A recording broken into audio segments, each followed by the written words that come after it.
नमस्कार. नव्या युगाची नवी दिशा देणारी प्रबोधनविषयी ऐरोली विभागात फेरीवाल्यांचा सुळसुळाट. फेरीवाल्यांना कोणाचे अभय? मनसे नंबी जिल्हा उपशहर अध्यक्ष निलेश बानखेले व मनसे शिष्टमंडळाने वॉर्ड अधिकारी यांना विचारला जाब. नंबी महानगरपालिकेत 2019 पासून प्रशासकीय राज होते. नुकत्याच सार्वत्रिक निवडणुका पार पडल्या. मात्र प्रशासकीय कार्यकाळात एकही रस्ता फेरीवाल्यांनी सोडला नाही. पदपथ गिळकृत केली. रस्त्यावरच हातगाड्या लावून राजरोसपणे अवैध व्यवसाय सुरू केला. जर एखाद्या नागरिकाने फेरीवाल्यांना जाब विचारला तर त्यांच्याबरोबर फेरीवाले उज्जत घालून त्यांच्या अंगावर जातात. याला अभय कोणाचे? मनसेचे नंबी जिल्हा उपाध्यक्ष निलेश बानखेले व मनसे शिष्टमंडळाने वॉर्ड अधिकारी यांची भेट घेऊन अतिक्रमण विभागात कार्यरत असलेल्या अधिकाऱ्यांच्या विरोधात तक्रार केली. जर 8 दिवसात हे बंद झाले नाही तर मनसेतर्फे तीव्र आंदोलन छेडले जाईल असा इशारा निलेश बानखेले यांनी प्रसारमाध्यमांशी बोलताना दिला. नक्कीच ना, मी काय सांगतोय, मी हेच सांगतोय की सेम हे अतिक्रमणचे जेवढे अधिकारी आहेत ना, मी काय बोलतो, स्थानिक लोकांनी धंदा करा, आम्हाला आनंद आहे. पण ज्यांचा या ऐरोलीशी लांबपर्यंत संबंध नाही अशी लोक इथं येऊन फुटपाथ वापरतात, फुटपाथच्या पुढे रोड वापरतात. रोडच्या परत कोणी गेलं, मराठी माणसं असतील ती पुढे गेली, काय बोलायला गेलं का ते दादागिरी अंगावर धावून येतात. मग ही जबाबदारी कुणाची? महापालिकेची आहे ना. महापालिकेबरोबर आपल्या या रबाले दोन्ही पोलीस स्टेशनच्या बी जबाबदाऱ्या तेवढ्याच आहेत की त्यांनी या गोष्टीवर वचक ठेवलं पाहिजे. आता मागच्या वेळेला जे स्टेशनला स्फोट झाला सिलेंडरचा, नशिबाने कुठं तिथं जवळ कोण नव्हतं. ती एवढी मोठी जीवी हानी झाली, त्याला जबाबदार कोण होतं? आणि तिथं जो समजा खायला जो गेला असता तो ऐरोली करत गेला असता ना, स्थानिकच गेला असता. आणि त्या स्थानिकाचा मृत्यू झाला असता, याला भरून दिला असतं का दोघांनी? महापालिकाने दोन्ही पोलीस स्टेशन.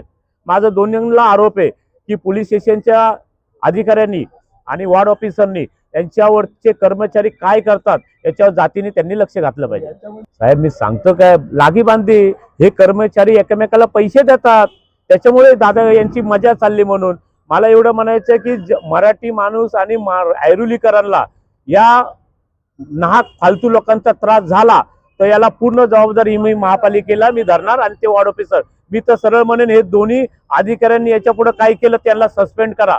मी आयुक्तांच्या दालनामध्ये मांडी घालून बसणार. या अधिकाऱ्यांना सस्पेंड करा, भ्रष्टाचारी अधिकारी. नक्कीच आज आम्ही महापालिकेत आलेलो आहे. रितेश पुरव म्हणून अधिकारी अतिक्रमणला आलेले आहेत. आणि जो ऐरोलीमध्ये जे रस्त्याला चालताना या हॉस्पिटलच्या आजूबाजूला या कुठं शाळांच्या अवतीभोवतीने जे अतिक्रमण चालू आहे आणि जे मोठे मोठे हॉटेल आहेत त्यांच्या बाहेर अतिक्रमण चालू आहे. संध्याकाळच्या ब्रिजच्या खाली हे जे बोलतात ना, महाराष्ट्रातले बी नाही, महाराष्ट्राच्या बाहेरचे कोण आहेत हे कुणालाच माहीत नाही. त्याच्यामुळं काय झालंय, भयानक त्रास आणि हे अधिकारी यांची लागी बांधी आहे. आणि त्याच्यामुळे काय होतं, टायमिंगला आपण कोणाबद्दल सांगितलं का तो 2 दिवस तो तिथं धंदा लावत नाही. महत्वाचं म्हणजे कुणाच्या पोटावर आम्हाला पाय द्यायचा नाही, पण या अतिक्रमणाच्या खाली यांची अधिकाऱ्यांची पोटं भरतायत.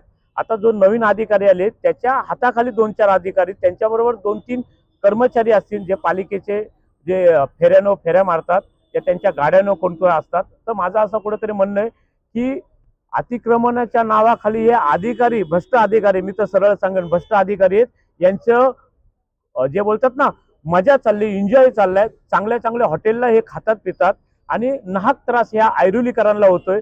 त्यांच्या गाड्यांच्या पार्किंगचा संदर्भ असला या त्यांना जे डेब्रिज पडते, कोणी येऊन रोडवरती डेब्रिज टाकते, तर हे कुठेतरी थांबलं पाहिजे. त्यासाठी आम्ही आमचं शिष्टमंडळ इथं आलं होतं.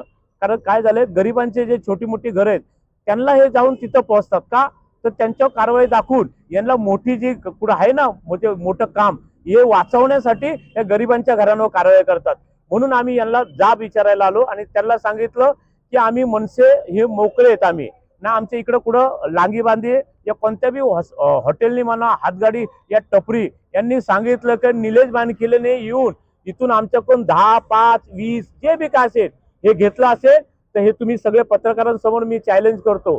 पण हे अधिकारी पक्षाचे, राजकारणाचे लोक, समाजसेवक बिचारे लोकांच्या हितासाठी काम करतात आणि हे आमच्या खाली पोटं भरतात की बाबा या पक्षाने येऊन इथं आरोप केला, त्या पक्षाने येऊन आरोप केला, पण आमचं याच्यात काही घेणं देणं नाही.